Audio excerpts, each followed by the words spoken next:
You know that feeling when you realize you are an orphan while your parents are still alive. That crushing moment when it hits you that the people who brought you into this world will not be there when you need them most.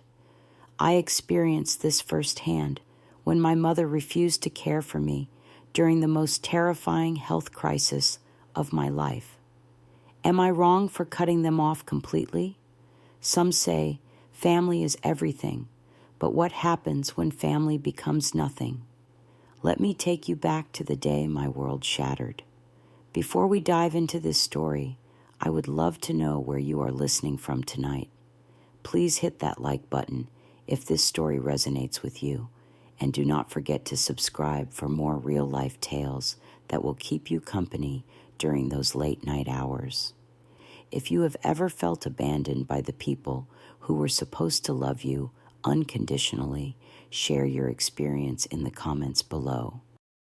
Now let me tell you about the year that changed everything and taught me the hardest lesson about family loyalty and self-worth. My name is Patricia, and until last year, I thought I had the kind of family everyone dreams about. I was 28, working as a graphic designer in Portland, living my best independent life while still maintaining those close family ties that seemed so important. My parents, James and Linda, lived in Sacramento where I grew up. Dad was 60, a reliable accountant who had worked for the same firm for 30 years. Mom was 58, had retired early from her teaching job, and spent her days gardening and volunteering at the local library.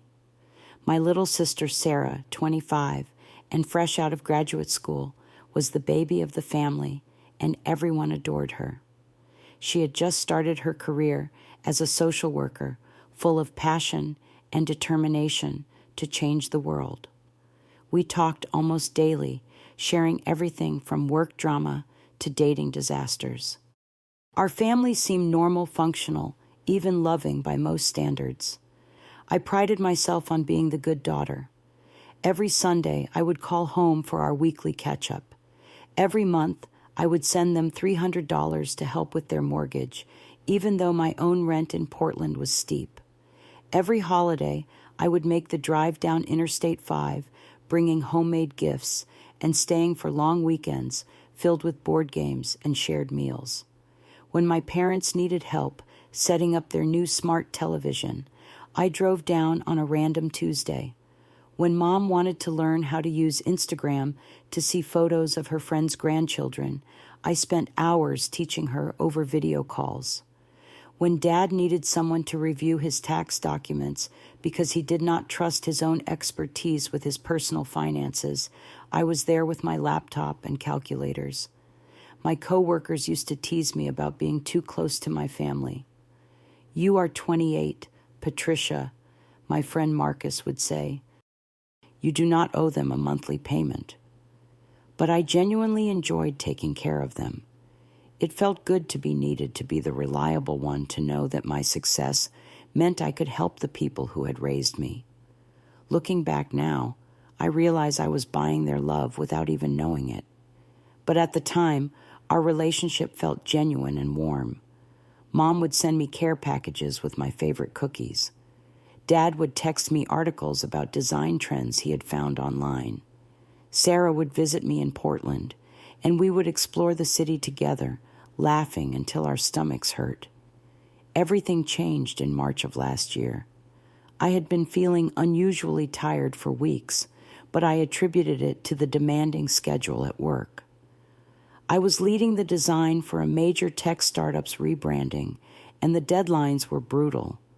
12-hour days were normal, and I was surviving on coffee and determination. But the fatigue was different from normal work exhaustion. I would sleep 10 hours and wake up feeling like I had not slept at all. Simple tasks like grocery shopping would leave me breathless. My joints ached constantly, and I developed a low-grade fever that would not go away no matter how much rest I got. When I stepped on the scale and realized I had lost 15 pounds without trying, I knew something was seriously wrong. I made a doctor appointment, but the earliest available slot was 3 weeks away. The timing seemed perfect because Easter was coming up, and I had already planned to spend the long weekend in Sacramento with my family. I remember driving down Interstate 5 that Friday afternoon, feeling nervous about my symptoms, but excited to see everyone. The spring landscape was gorgeous with wildflowers blooming along the highway, and I had hope that a few days of Mom's home cooking and family time would help me feel better. When I walked into my childhood home, Mom immediately noticed how thin I had gotten.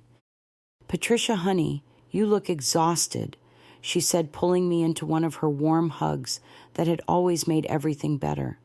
"You have been working too hard." Dad looked up from his newspaper and smiled. "There is our successful daughter," he said proudly. "Come tell us about all the exciting projects you are working on." Sarah bounded down the stairs and threw her arms around me. "I have missed you so much," she said. "I have planned a whole weekend of activities. We can go to the farmer's market tomorrow morning, and I found this cute new cafe that just opened downtown." That first evening felt magical. We cooked dinner together, laughed about family memories, and I felt surrounded by love and security. When I mentioned my health concerns over our traditional Friday night pizza, everyone immediately became attentive and caring.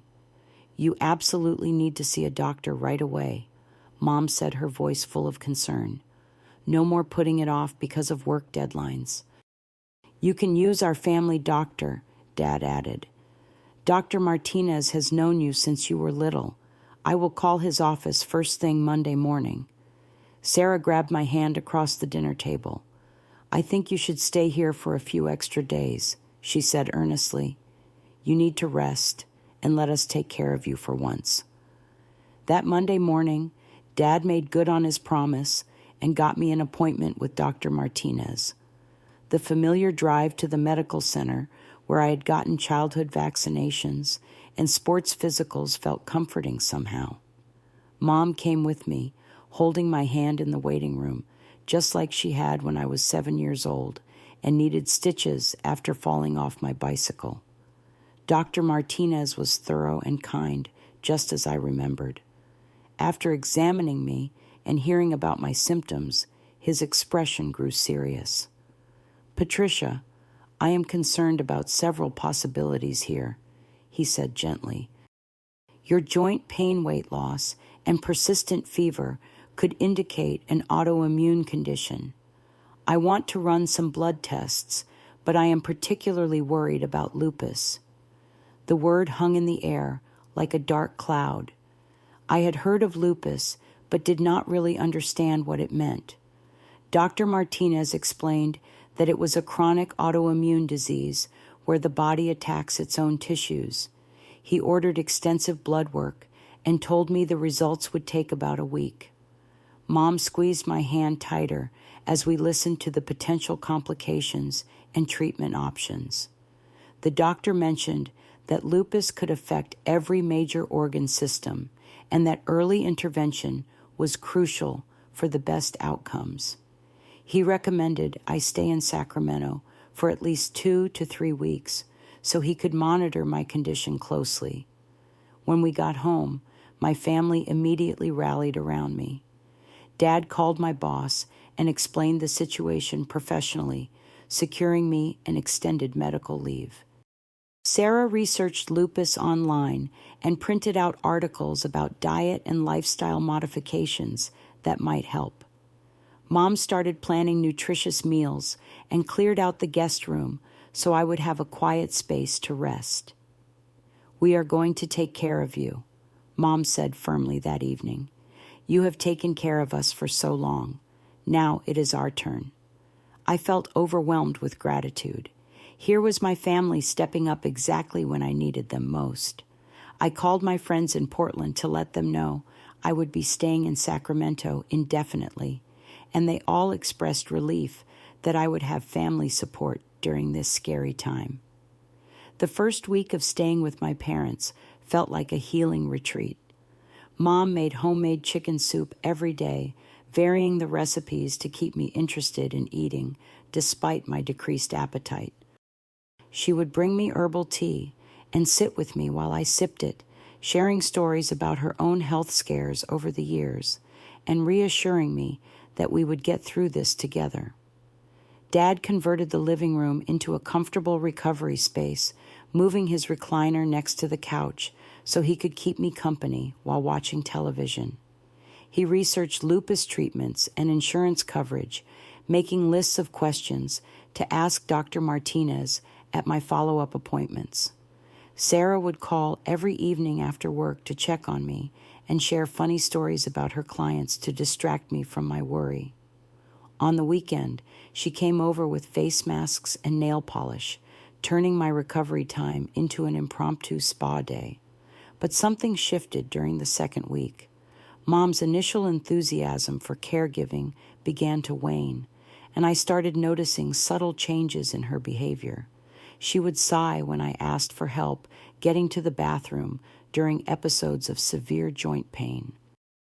When I mentioned feeling nauseous and unable to eat the dinner she had prepared, she would get irritated instead of concerned. "You know, Patricia, I have been taking care of people my whole life," she said one afternoon when I asked if she could drive me to a follow-up appointment.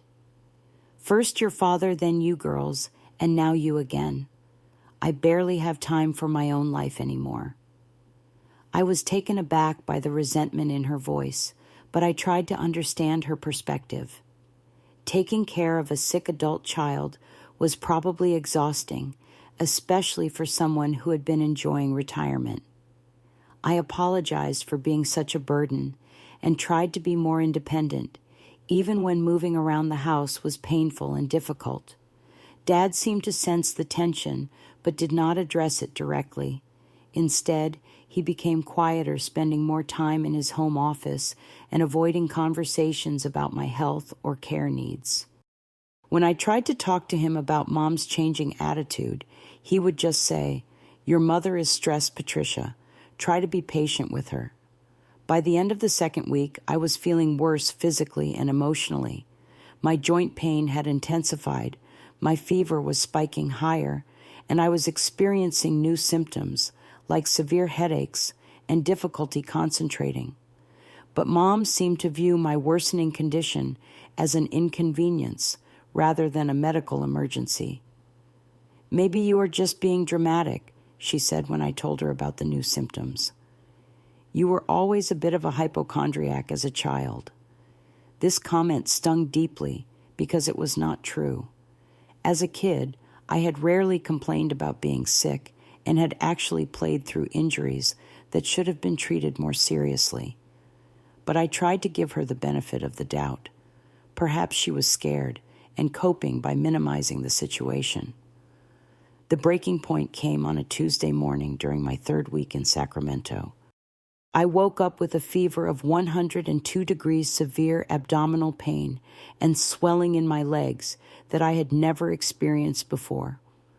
When I stumbled to the kitchen to tell Mom that something was seriously wrong, she was on the phone with her sister laughing about something.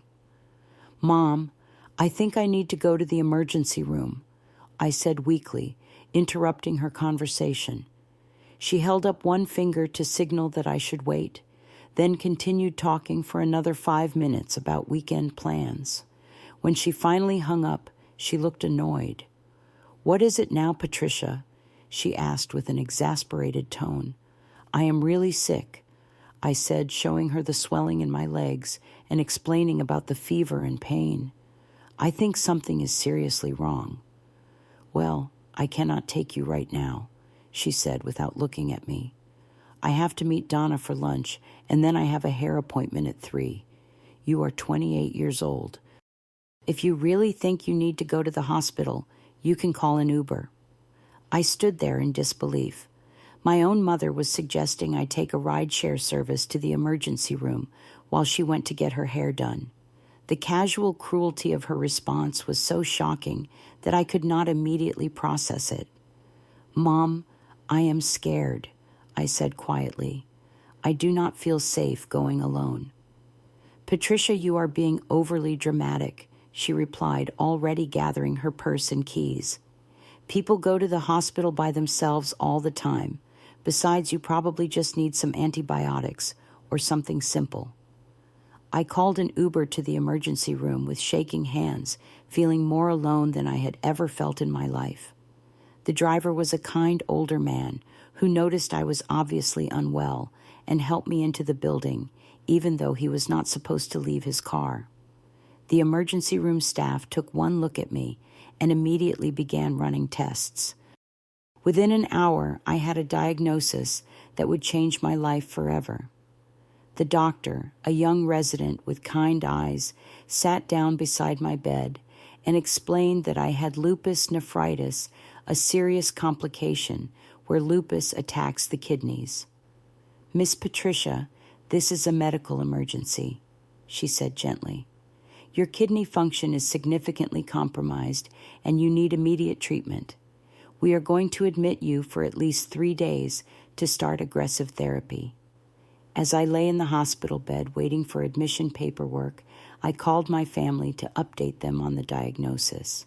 Sarah answered on the first ring and immediately started crying when I told her how serious my condition was. "Oh my God, Patricia, I am coming right now," she said through tears. "I cannot believe Mom made you go alone." When I called Mom, her response was markedly different. "Lupus nephritis," she said distractedly. "Well, that sounds manageable. They have treatments for that kind of thing now." "Mom, the doctor said it is serious," I explained. "My kidneys could fail if we do not treat this aggressively. I am going to be in the hospital for several days, and then I will need intensive outpatient treatment for months." There was a long pause on the other end of the line. "Well, that is unfortunate timing," she finally said. "Donna and I are supposed to leave for our cruise on Sunday." I felt like I had been punched in the stomach. "Your cruise?" I asked weakly. "We booked it months ago," she said defensively. "The deposit was $500 and it is non-refundable. Besides, there is nothing I can do while you are in the hospital anyway. The nurses will take better care of you than I ever could." "But Mom, when I get discharged, I am going to need help with everything," I said, my voice breaking. "The doctor said I will be too weak to drive or cook or even shower by myself for several weeks." "Patricia, you are going to have to figure that out," she said firmly. "I cannot cancel this trip. Donna and I have been planning it for months, and frankly, I need a break after these past few weeks. Taking care of you has been exhausting." I hung up the phone and sobbed alone in my hospital bed. A nurse came in to check my vitals and found me crying hysterically. When she asked what was wrong, I could barely get the words out. "My family," I managed to say between gasps.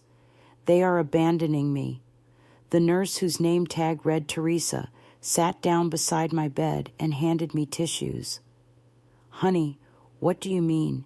she asked gently. I told her everything. How Mom had refused to take me to the hospital, how she was prioritizing a vacation cruise over my medical crisis, how Dad was remaining silent while his daughter faced a potentially life-threatening condition alone. Teresa listened with growing concern. "Do you have anyone else who can help you?" she asked. I thought about my friends in Portland. Jessica, my college roommate, who had become like a sister to me. Marcus, my coworker, who always made me laugh during stressful deadlines. Kate, my neighbor, who had become a close friend over the past 2 years. "I have friends," I said quietly, "but they are all in Portland." "Call them," Teresa said firmly. "Real family shows up when you need them. Blood relation does not guarantee love or loyalty." That evening, I made the most important phone call of my life. I called Jessica and told her everything that had happened. Her response was immediate and fierce. "I am getting on a plane tonight," she said without hesitation. "Marcus and Kate are going to drive down with some of your things. We are bringing you home to Portland, where people actually care about you." "But the treatment," I said weakly. "Dr. Martinez knows my case." Portland has excellent hospitals, Jessica said firmly. We will find you the best lupus specialist in the city.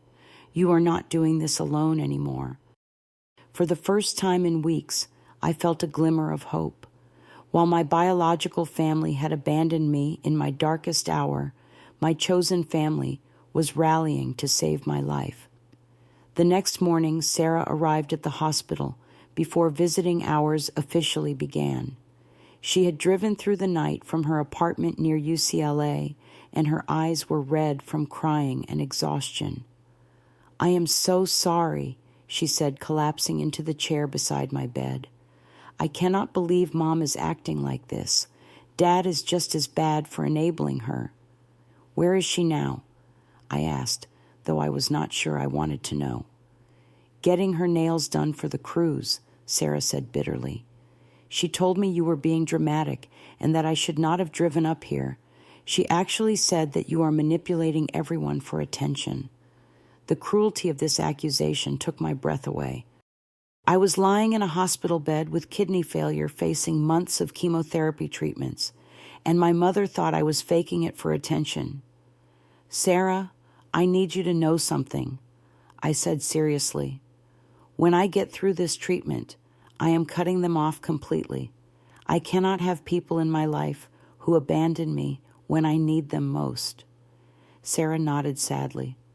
I understand, she said, and I do not blame you. What they are doing is unforgivable. Jessica arrived that afternoon, and I watched my sister meet my best friend for the first time under these horrible circumstances. They bonded immediately over their mutual outrage at my parents' behavior and their determination to help me heal. We have got this, Jessica told Sarah. Portland has amazing medical facilities, and Patricia will have a whole support system there. By evening, Marcus and Kate had arrived with a car full of my belongings from my Portland apartment. They had coordinated with my landlord, my employer, and even my grocery store to ensure everything would be ready for my return. As I watched these 4 people who owed me nothing organize my entire life around my medical needs, I realized what real love looked like.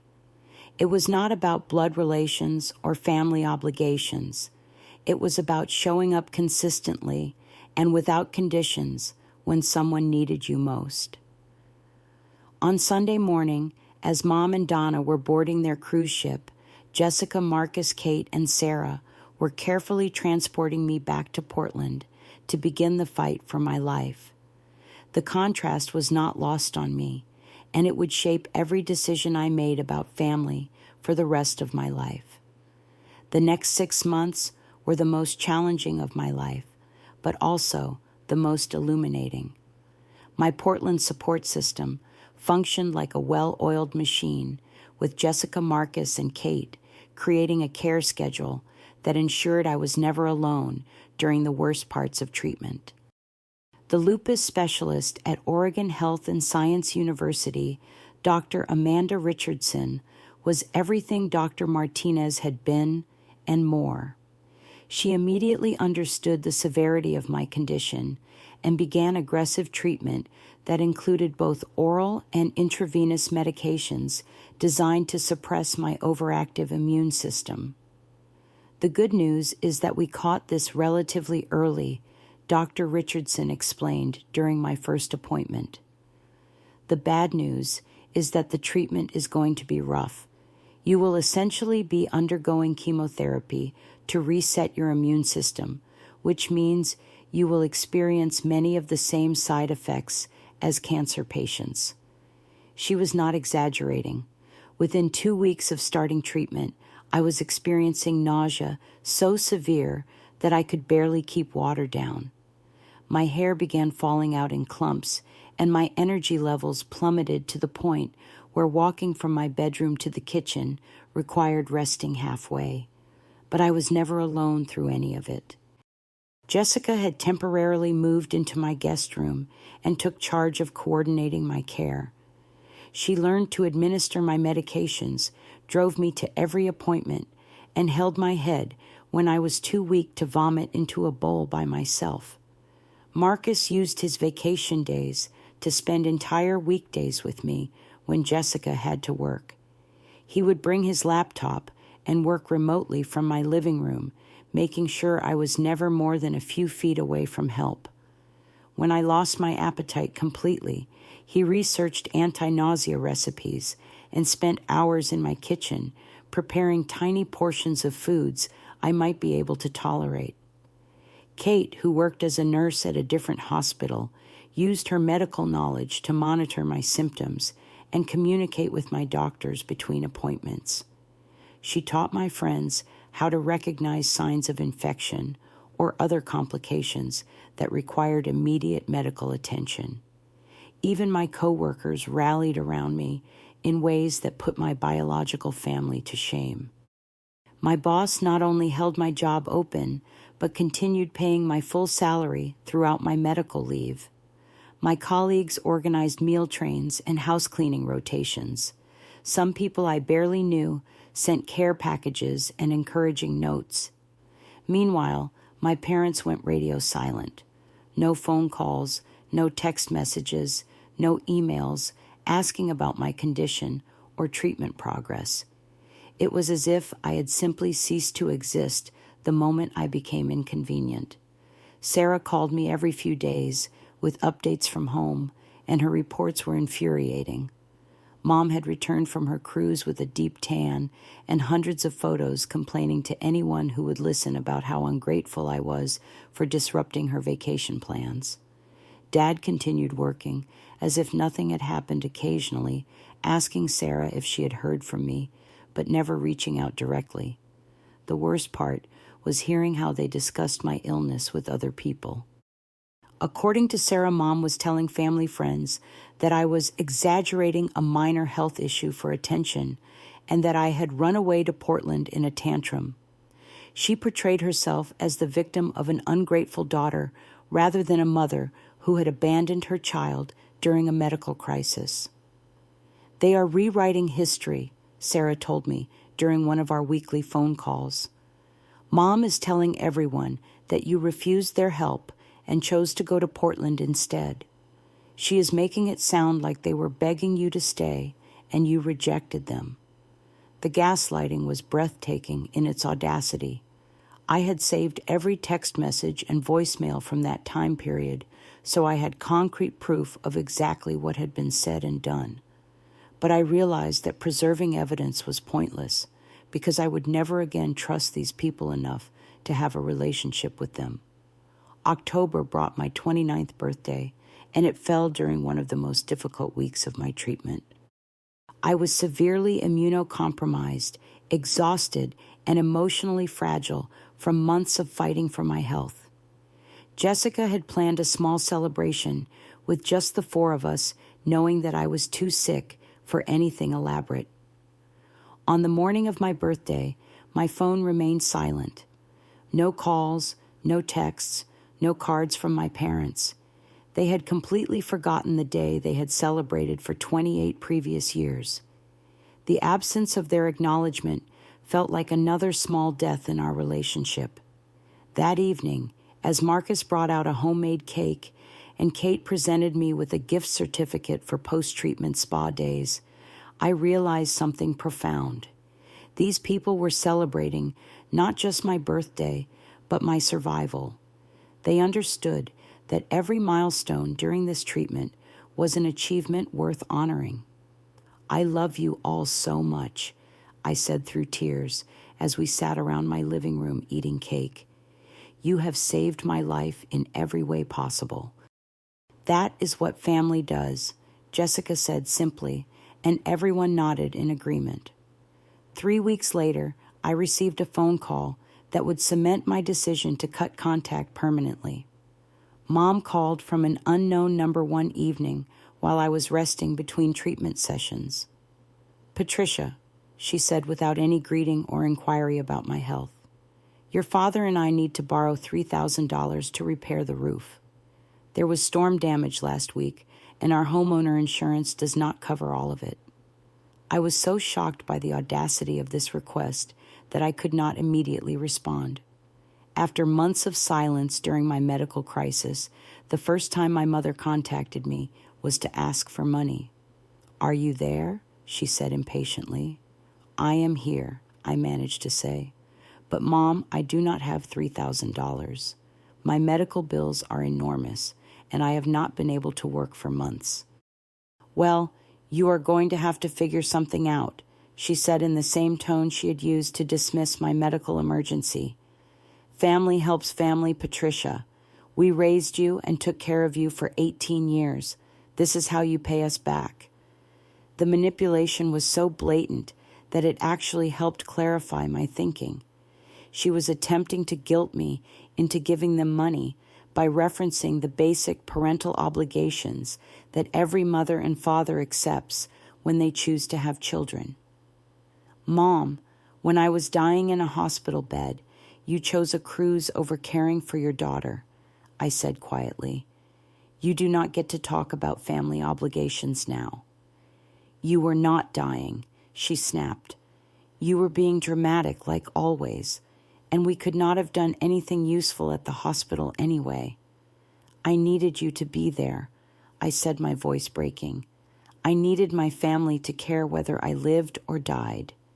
"You are being ridiculous," she said dismissively. "Everyone gets sick sometimes. That does not mean the whole world has to stop." That phrase, "everyone gets sick sometimes," would echo in my mind for weeks afterward. It perfectly captured her complete inability to understand the severity of what I had been through. To her, my life-threatening autoimmune disease was equivalent to a common cold that I should have handled independently. "I will not be giving you money," I said firmly, "and I will not be taking any more phone calls from you or Dad. I am done." "You cannot cut off your parents," she said, her voice rising. "We are your family whether you like it or not." "No," I said with more strength than I had felt in months. "Family is the people who show up when you need them. You are just people who happen to share my DNA." I hung up and immediately blocked both of my parents' phone numbers. Then I unfriended them on all social media platforms and blocked their email addresses. Within an hour, I had systematically removed every avenue they had for contacting me. The relief was immediate and profound. I felt like I had finally stopped carrying a heavy weight that I had not even realized was crushing me. For the first time since my diagnosis, I could focus entirely on healing without worrying about managing my parents' emotions or expectations. Sarah called me the next day, having heard about the confrontation from Mom. "She is furious," Sarah reported.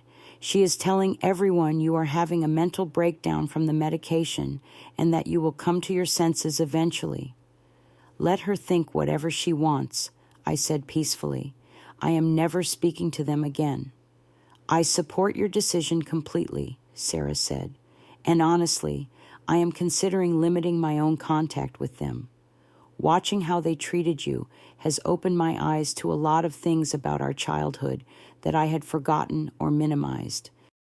Over the following months, as my treatment progressed and my health slowly improved, I maintained complete silence with my parents.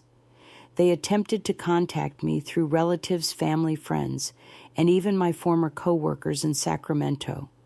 But I had prepared everyone in advance, explaining exactly what had happened and asking them not to serve as intermediaries.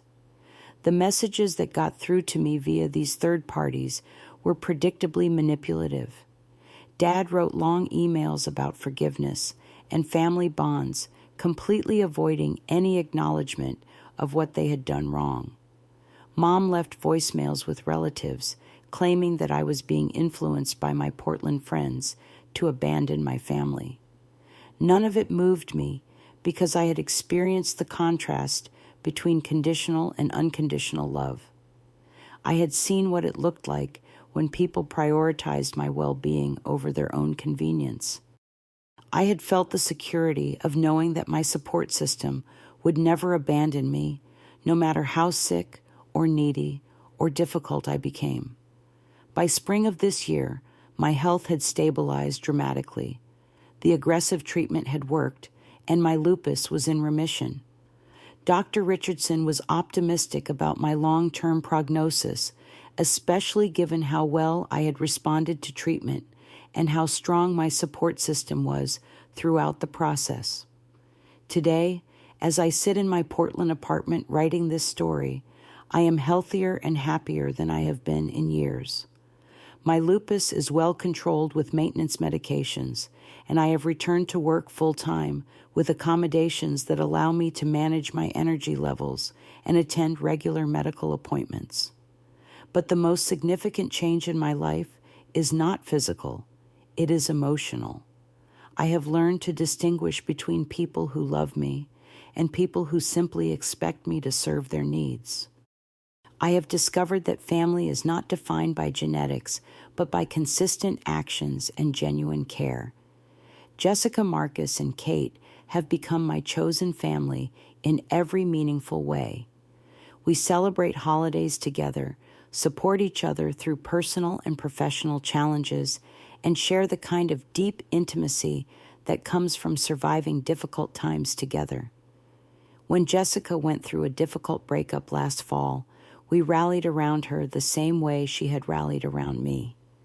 When Marcus lost his job 3 months ago, we provided both emotional and financial support until he found something new. This is what family looks like, showing up consistently, prioritizing each other's well-being, and creating a safe space where vulnerability is met with compassion rather than judgment.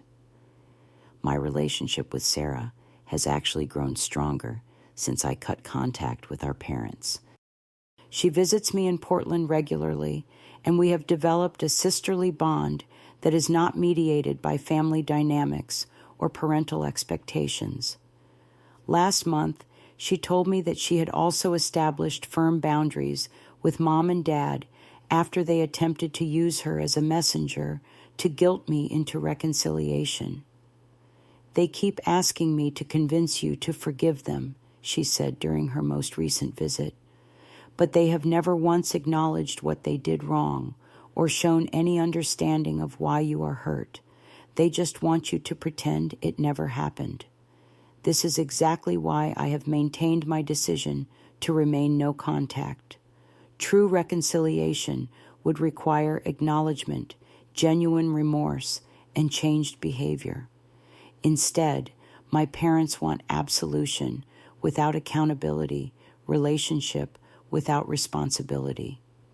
Several months ago, I received a birthday card from Mom that had been forwarded through 3 different people before reaching me. Inside, she had written, "We love you and miss you. Please come home."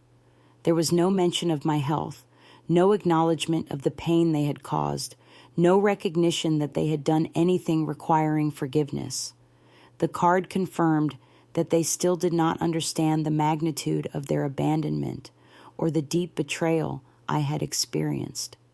They wanted to resume our relationship exactly as it had been before, with me providing financial and emotional support while they offered conditional love in return. I threw the card away without a second thought, and I felt nothing but relief. People often ask me if I feel guilty about cutting off my parents, especially as they get older and may eventually need care themselves. The answer is no, and that certainty has come from understanding the difference between healthy guilt and manipulative obligation. Healthy guilt motivates positive behavior change. If I had hurt someone I loved, I would feel guilty until I made amends and altered my actions to prevent future harm. But the guilt that family members tried to impose on me was designed to maintain dysfunction rather than promote healing.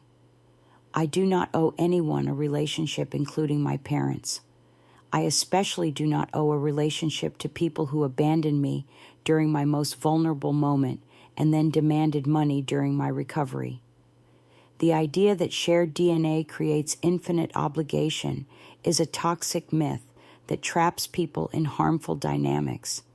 Instead, I have learned to invest my emotional energy in relationships that are mutual, respectful, and life-giving. I have surrounded myself with people who celebrate my successes, support me during challenges, and never use my love for them as a weapon against my well-being. Last week, I received news that perfectly encapsulated the difference between my old life and my new one. Dr. Richardson told me that my latest test results were so good that we could reduce the frequency of my monitoring appointments. My lupus remains in stable remission, and my kidney function has returned to normal ranges. That evening, Jessica organized an impromptu celebration dinner with Marcus and Kate. We went to my favorite restaurant and toasted to my continued health and to the family we had built together through love rather than obligation. As we laughed over shared appetizers and planned a vacation to celebrate my 2-year anniversary of being lupus-free, I felt overwhelming gratitude for the path my life had taken. Yes, I had lost my parents, but I had gained something infinitely more valuable, the knowledge that I deserved unconditional love and the courage to accept nothing less. The journey from that terrifying night in the Sacramento emergency room to this moment of joy and security had taught me the most important lesson of my life. Sometimes the bravest thing you can do is walk away from people who do not value you, even when those people raised you. Sometimes loving yourself means refusing to accept love that comes with impossible conditions. I am not the asshole for cutting off my parents.